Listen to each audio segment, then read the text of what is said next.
Overeating is the problem, so let's reduce foods that make us overeat. Let's jump right in. Number one is fruit juice. Now I know this sounds obvious, and I don't think a lot of people are consuming copious amounts of fruit juice anymore.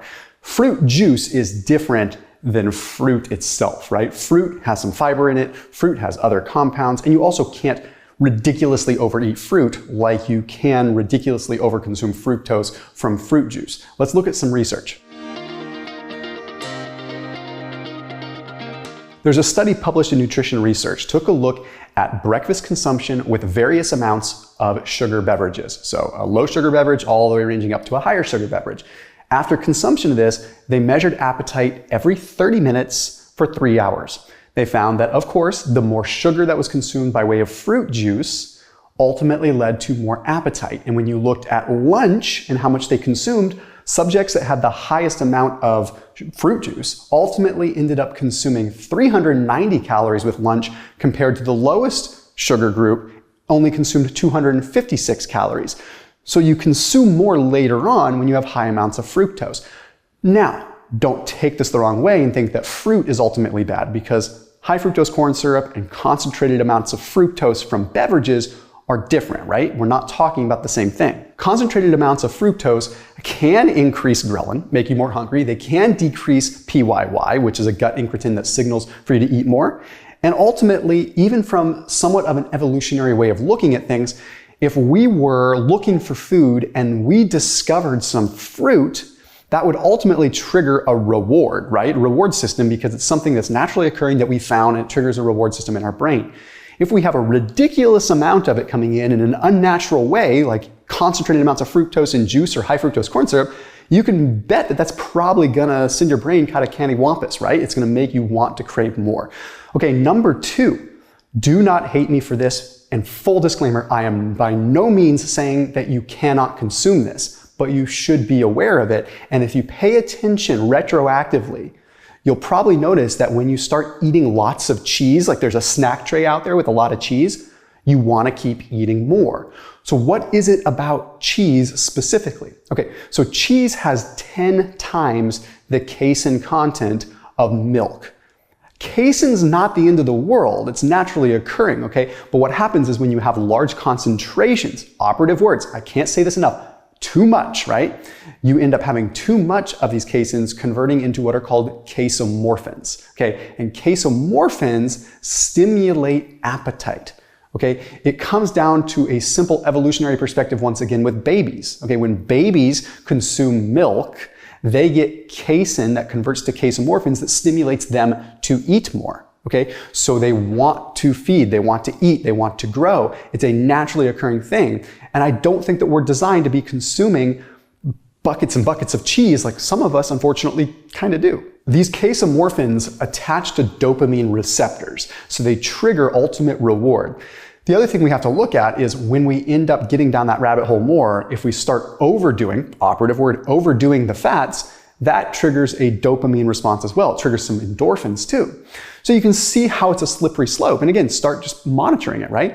The other thing you can do is look at cheeses that are lower casein content, right? Like I'm a big fan of goat cheese. I'm a big fan of sheep feta. I'm a big fan of pecorino romano because of this very reason. Lower casein content, and the aging process breaks down some of the sugar and the lactose, just makes it a better cheese. Because I like cheese. I just don't want to overdo it because I absolutely, positively will. This next one's a twist, okay? And it's not getting enough salt. Okay, so it's not so much a food, it's more so what you're not getting. What's interesting is if you've ever paid attention, when you are craving something salty, a lot of times you're craving something sweet. And when you're craving something sweet, if you satisfy it with salt, suddenly you're not craving sweet things anymore. And much of it has to do with what is called an NST neuron, which is something that's in the hindbrain. Okay, and these NST neurons register, they understand what is called angiotensin. Now, angiotensin is going to increase when sodium levels decrease and blood pressure decreases. So your blood pressure goes down because sodium's decreasing, angiotensin goes up, and these things, these NST neurons, these receptors in our hindbrain register that, okay?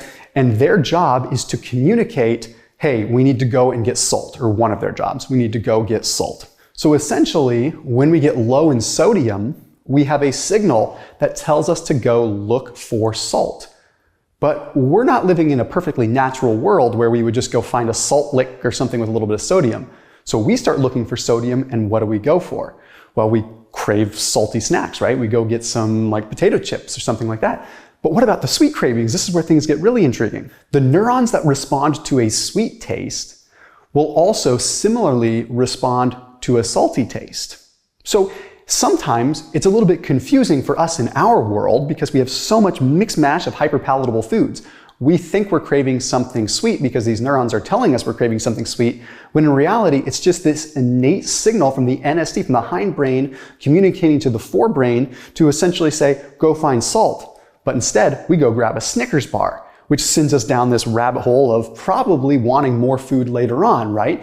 Empty calories. Very, very interesting. So yeah, sprinkle a little bit of salt and water, or don't be afraid to put a little Himalayan salt or sea salt on your food to potentially mitigate this. Another quick trick, if you feel a craving coming on, just sip on some electrolytes or sip on some salt. It makes a very big difference. I put a link down below to get some LMNT if you want to try it out. That's the electrolyte packets that I use. There's 1,000 milligrams of sodium, 200 milligrams of potassium, and 60 milligrams of magnesium. And it tastes delicious, and it kind of satisfies those sweet cravings for me. So I put a link to get LMNT through Thrive Market. So Thrive Market's an online membership-based grocery store. So that link down below is going to save you 30% off your entire grocery order, which would also include 30% off whatever LMNT flavors you want to get. Plus, you get a $50 free gift when you sign up with Thrive Market. So you can choose a free gift up to $50. But the best part is, 30% off your entire grocery order. Now, LMNT is awesome because they're flavor profiles, right? They have a completely unflavored one. So if you just want the electrolytes without any additional flavors, you're good to go. Then they have a citrus salt one, which is really good for people that like sort of that lemon lime sweet flavor. And they have a watermelon salt that's delicious too. It's really refreshing for summer. But then they have some of these other flavors like mango chili and lemon habanero, which are ones that I really dig in the morning. They feel like they just kind of wake me up. They're great when I'm working out. But anyway, it's just something that you can sip on throughout the day. And even if you don't go with getting some LMNT, just try adding some salt. It's important for signaling the brain properly. So that link is down below to check out LMNT and Thrive Market. Don't forget to check them out after this video. This next one I'm going to catch some heat for, so I'm going to put a little disclaimer. It's questionable, but I wouldn't be doing my job if I didn't mention it because it's split about 50-50 on how people feel. Okay, this is going to be the world of artificial sweeteners. Now, I'm not going to touch the microbiome aspect because that really is only rodent models and it's really difficult to talk about. But do artificial sweeteners make us crave more?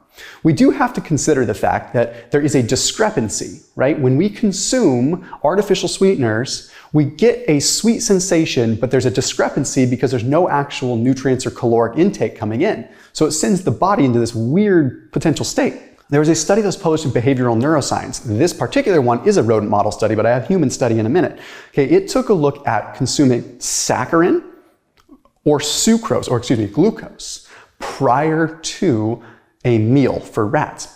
They found that when they consumed the saccharin before a meal, they ended up eating more than if they consumed glucose during a meal. What it comes down to is the reward pathway is ultimately not being fully activated.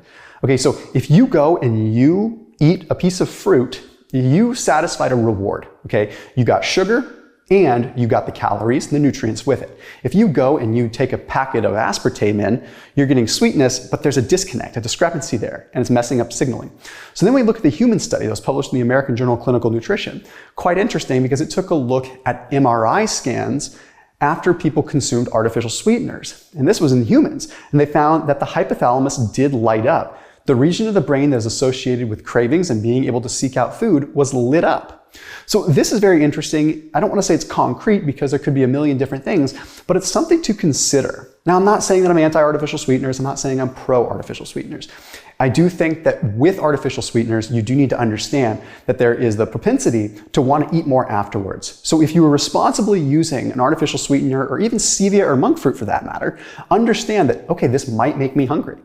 But if you're using it as a void fill, I think it still might work because putting yourself in a caloric deficit that way is probably advantageous over overeating, right? Okay, moving into the next one, which is another one that's kind of controversial. However, I don't really understand how there can be so much controversy when this is the literal mechanism of this. We're talking about MSG. It is essentially the role of MSG to increase the pleasantness of a food, to increase the taste and to make it, of course, duh, if something tastes better, aren't you going to want to eat more? And if the problem is overeating, then maybe MSG is something we should potentially avoid. The idea of MSG, monosodium glutamate, is to tilt the brain more towards that glutamate scale. It's an excitotoxin in a way, and it's having this excitatory response that's making you want to eat more. But here's some data. There's a study that was published in Physiology and Behavior that took a look at 32 people, and it gave them soup with MSG or without MSG. And plain and simple, they found that the group that consumed the soup with the MSG, it increased the, quote, pleasantness of the soup, and they voluntarily consumed more. That's the problem, right? I mean, if I'm not mistaken, like, I don't care where you stand on the dietary pattern guidelines or whatever you want to do, if you're wanting to eat more, that's probably an issue. Now, how this is working mechanistically, sure, there's the brain piece, but that's complicated. The other speculative sort of piece is that maybe it's affecting leptin signaling. Okay, there is some evidence in vitro that shows, okay, maybe it's interfering with leptin, and that's actually stopping the communications. Anyhow, moving away from that, I still think you should probably try to limit MSG, try to limit yeast extract, these things that make you want to eat more. It's only going to cause a problem if you're trying to lose weight. Now, here's a question for you. Why do you think that McDonald's and Taco Bell and all these places are super busy on the weekends at 2 or 3 a.m.? It's probably alcohol, right? Why does alcohol make you hungry? Some people want to think, oh, it's just the impairment. Like, my brain is being overridden and I'm just not making good decisions. Well, there's some interesting data. There was a study that took a look at people that consumed breakfast, lunch, and dinner, and prior to lunch, they gave subjects a lager with either no alcohol, 1 unit of alcohol, or 4 units of alcohol. What they found was pretty intriguing. They found the more alcohol people consumed, the more they ultimately ate with their lunch. Okay, well, what's going on here? We have to look at potential mechanisms, right? The first potential, I say that very importantly, potential mechanism, is that perhaps the calories from alcohol are not received the same way that calories from the other 3 macronutrients, the main 3 macronutrients are, protein, fats, and carbs. So when energy is not detected in the same way, you start craving more, right? So if you have alcohol coming alongside other food, that alcohol is at a surface level saying like, oh, here's some fuel, but it's not getting past that surface level. So you're still craving more and ultimately want to eat more. Now, never mind the fact that your judgment is impaired and you're probably making bad decisions with what you are eating, probably sending you down a rabbit hole there. But here's another interesting thought. The body has to work overtime to try to remove the alcohol. It is a toxin. Okay, it converts into acetaldehyde. Of course, the body has to work to remove it. When it does this, you might also be losing nutrients, namely triglycerides. So if you're losing serum triglycerides because your body's trying to eliminate a toxin, well, then your nutrient sensing is going to be, again, all cattywampus, and you're going to have to look for food. Essentially, fuel is remaining undetected. So the food that you just ate is essentially getting kind of washed out with the metabolism with the acetaldehyde, and you're like, hey, we still need to eat. Well, you just ate. Well, I didn't get that message, so I'm gonna need to go eat more, right? So you see how this steamrolls, and then you eat foods that stimulate the brain, light up the brain, and you want to eat more. Go back to McDonald's, the next thing you know, you wake up and you're like, what did I do? Anyhow, I'll see you tomorrow.